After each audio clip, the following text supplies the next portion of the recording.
हाय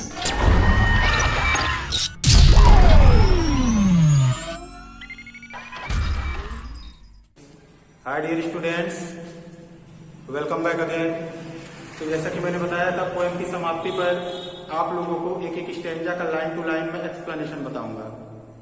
तो अब एक्सप्लेनेशन कैसे लिखते हैं किसी स्टैंजा का, जैसे मान लो suppose character of happy life का पहला स्टैंजा है, how happy dot dot dot utmost skill. आपको इसे एक्सप्लेन करना है अपने लैंग्वेज में। What The poet intends to give us, कभी हमें क्या देना चाहता है इसके माध्यम से। तो एक्सप्लेनेशन लिखते समय सबसे पहला जो चीज होता है लिखना होता है आप लोगों को, वो होता है हिंट, जिसे हिंदी में कहते हो संकेत। तो हिंट में आप क्या लिखते हो, उस स्टैंजा का जिसका आपको एक्सप्लेनेशन करना हो, उस स्टैंजा के शुरुआती 2-3 वर्ड्स लिखते हो, डॉट डॉट डॉट करके स्टैंजा का लास्ट 2-3 वर्ड लिखते हो। तो इस तरह से आपका पहला जो स्टेप होता है एक्सप्लेनेशन करने का, वो होता है हिंट का। पहला हेडिंग आपका होगा हिंट। हिंट क्लियर करने के बाद आपका जो दूसरा स्टेप होगा एक्सप्लेनेशन का, वो होगा रेफरेंस। रेफरेंस जिसे हिंदी में संदर्भ कहते हो। रेफरेंस में क्या लिखना होता है कि वो पीस ऑफ पोएट्री कहां से ली गई है और इसके पोएट कौन है। तो जैसा कि दिया गया है, दिस पीस ऑफ पोएट्री, यह पद्यखंड। पीस ऑफ पोएट्री मतलब पद्यखंड, यह पद्यखंड। यहाँ पे आप लिख सकते हैं दिस स्टैंजा, या फिर लिख सकते हैं दीज लाइन्स, कुछ भी लिख सकते हैं जो टाइटल आपको सूट करे। तो पहला नंबर हिंट का होता है। हिंट के बाद सीधे आते हैं रेफरेंस, संदर्भ लिखते हैं। तो रेफरेंस में this piece of poetry has been selected या टेकन, चाहे जो लिखो दोनों का अर्थ वही है कि यह पद्यखंड लिया गया है फ्रॉम द पोएम, कविता से। अब उस पोएम का आप नाम लिख दोगे, टाइटल जो है character of A happy life. ये हो गया आपका दूसरा स्टेप। अब हिंट और रेफरेंस लिखने के बाद जो तीसरा स्टेप होता है एक्सप्लेनेशन का, वो होता है कॉन्टेक्स्ट। कॉन्टेक्स्ट मतलब प्रसंग, what is the poem about, कविता किस चीज के बारे में है, वहां पे एक ग्लिम्स आपको देना होता है। तो देख रहे हो कॉन्टेक्स्ट में मैंने लिखा है the poet describes the qualities of A real happy person. कवि जो है एक वास्तविक खुशहाल व्यक्ति के गुणों को बताता है, उनका वर्णन करता है। अब पूरे पोएम में आप ये कॉन्टेक्स्ट रख सकते हैं, क्योंकि पूरे पोएम में कवि जो है एक वास्तविक खुशहाल व्यक्ति के गुणों का वर्णन करता है। तो ये ऐसा कॉन्टेक्स्ट है जो पूरे पोएम पर लागू होगा। रेफरेंस पूरे पोएम पर तो लागू ही होगा, हिंट पूरे पोएम पर नहीं लागू होगा, स्टैंजा वाइज होगा। जिस स्टैंजा का कर रहे होंगे उसका शुरुआती 2 शब्द और लास्ट का 2 शब्द। तो पहला स्टेप होता है हिंट, दूसरा स्टेप होता है रेफरेंस, तीसरा स्टेप होता है कॉन्टेक्स्ट।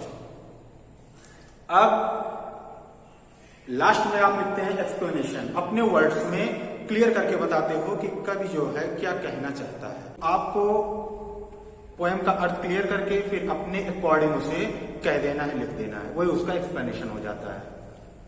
तो how happy is he born not taught that serveth not another's will. आप अपना टेक्स्ट बुक साथ में रखिएगा पोएम को देखते समय, वीडियो को देखते समय, ताकि आप बढ़िया समझ पाए। तो शुरुआती 2 लाइन में पोएट जो है कहता है वह व्यक्ति अपने जन्म या शिक्षा से कितना खुश होता है जो दूसरों की इच्छा के अनुसार कार्य नहीं करता है। तो आप इसे इंग्लिश में एक्सप्लेनेशन में लिखोगे, the poet tells us that A real happy person is not guided by anyone else, he does not do anything according to others। ये आपका शुरुआती 2 लाइन का एक्सप्लेनेशन हो गया। फिर 2 line, whose armor is his honest thought and simple truth his utmost skill। जिसकी ईमानदार सोच ही उसकी कवच होती है और साधारण सत्य ही उसकी सबसे बड़ी योग्यता। इसको आपको फिर से अंग्रेजी में एक्सप्लेन कर देना है। A real happy person is always protected by his noble thinking.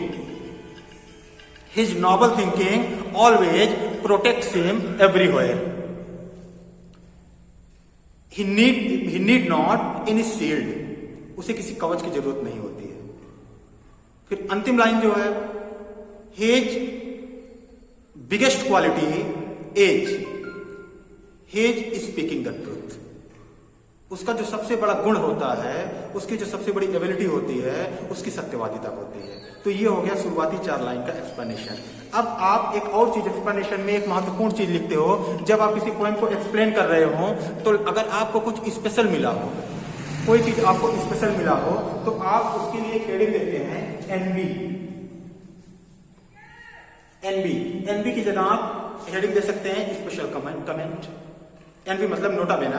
आप जब ग्रेजुएशन में जाएंगे, जो लोग इंग्लिश में ग्रेजुएशन करेंगे तो उनको ये चीज पता होगा एनबी क्या होता है। एनबी का मतलब होता है नोटा बेना, जिसका मतलब होता है स्पेशल कमेंट। आप उस कविता में कुछ आपको स्पेशल दिखा, तो इस पोएम में स्पेशल यही है कि इस पोएम में लास्ट पहले स्टैंजा के तीसरे और चौथे लाइन में जो है वो मेटाफर का बहुत अच्छा यूज हुआ है। तो आप एनबी में लिखोगे metaphor has been beautifully used। तो कुछ आपको पोएम में स्पेशल दिखे तो आप उसके लिए एक्सप्लेनेशन के बाद अपनी तरफ से एक और हेडिंग लिखेंगे एनबी की जगह पे आप हेडिंग दे सकते हैं स्पेशल कमेंट। वहां पे आप कोई फिगर ऑफ स्पीच यूज हुआ है तो आप उसे जरूर दीजिए। कविता के बारे में आप कुछ और जानते हैं, वहां पे कमेंट में उसे भी लिखिए। तो ये तरीका होता है एक्सप्लेनेशन करने का। तो पहले स्टैंजा का एक्सप्लेनेशन समाप्त हुआ, अब आते हैं दूसरे स्टैंजा के एक्सप्लेनेशन पर। तो ये दूसरा स्टैंजा है आप लोगों के सामने। अब इसका एक्सप्लेनेशन आप कैसे करेंगे, लाइन टू लाइन अर्थ को समझिए और उसे अपनी भाषा में सरल से सरल लैंग्वेज में आप उसे एक्सप्लेन कर दीजिए। पहला लाइन लिखा गया दूसरे स्टैंजा का, whose passions not his masters are. एक खुशहाल व्यक्ति अपने मनोवेगों का दास नहीं होता है। एक्सप्लेनेशन इंग्लिश में लिखोगे, ए real happy person is not a slave to strong feelings of his heart like jealousy, hatred, greed or anything else. Whose soul is still prepared for death, जिसकी आत्मा हमेशा मृत्यु के लिए तैयार रहती है। Means he is never afraid of death. A real happy person is never afraid of death because death comes to all and sundry। मृत्यु सभी को आती है। तीसरा line, untied unto the world with care, संसार की चिंताओं से मुक्त होता है। Means a real happy person does not pay his attention to material objects of the world. सांसारिक वस्तुओं के पीछे वो अपना ध्यान नहीं देता है। He does not waste his time to amass material objects, कि सांसारिक भोग विलास की वस्तुओं का ढेर लगाने के पीछे अपना ध्यान नहीं देता। फाइनली, ऑफ प्रिंसली लव और vulgar breath, a real happy person does not care for the support of the rich and his critics। तो ये इसका एक्सप्लेनेशन हो गया।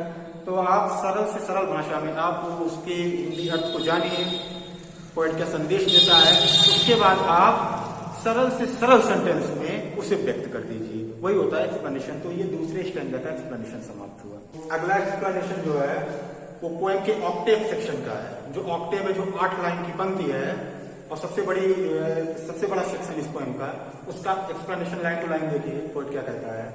पहला लाइन है, who hath his life from rumours freed. एक खुशहाल व्यक्ति अपने जीवन को अफवाहों से मुक्त रखता है। मतलब a real happy person does not pay his attention to what others say about him. एक वास्तविक खुशहाल व्यक्ति इस चीज को ध्यान नहीं देता उसके बारे में दूसरे क्या कह रहे हैं। Whose conscience is a strong retreat, उसकी शरण स्थल उसकी अंतरात्मा होती है। उसकी शरण स्थल जो होती है उसकी आत्मा होती है। Whose conscience मतलब अंतरात्मा, स्ट्रॉन्ग रिट्रीट मतलब मजबूत शरण स्थल। उसकी मजबूत शरण स्थल जो होती है उसकी अंतरात्मा होती है। अर्थात अंतरात्मा को मजबूत शरण स्थल मान लिया गया है। मेटाफर का यूज है। तो इसे एक्सप्लेन करोगे, a real happy person does not go here and there to find out the solution of a complicated problem because his conscience, his inner soul is his strong retreat and he takes his shelter here. Whose state can rider flutter feet, मतलब एक खुशहाल व्यक्ति को चापलूस कभी प्रभावित नहीं कर सकते। A real happy person can never be affected by the persons who always flatter, nor who make officers great, and those who always try to kill a real happy person cannot be famous ones. They will be notorious. Who envision and whom chance doth raise nor wise, a real happy person is not jealous of the persons who are progressive or who have progressed by leaps and bounds. तरक्की करने वालों से कभी जलता नहीं है. Who never understood how deepest wounds are given with praise. A real happy person cannot know, cannot imagine about the wounds that are always got by flattering. Not rules of state, but rules of good. Finally, the poet concludes that a real happy person may not be a follower of the rules of a state, but he is a strong follower of goodness. तो ये इस Octave का explanation हो गया. आपको जो line ना clear हुआ हो आप बैक करके सुन सकते हैं. लास्ट के 2 क्वाड्रेंट बच रहे हैं. अगले वीडियो में ये पोएम पूर्ण रूप से फिनिश होगा. तब तक पढ़ते रहिए, बैक करके सुनते रहिए. जहां जो मेरा वर्ड क्लियर ना हुआ हो, जो जिस लाइन का एक्सप्लेनेशन आपको समझ ना आया हो, आप कमेंट बॉक्स में लिखिए, मैं इम्प्रूवमेंट दूंगा. तो टेक केयर, बाय.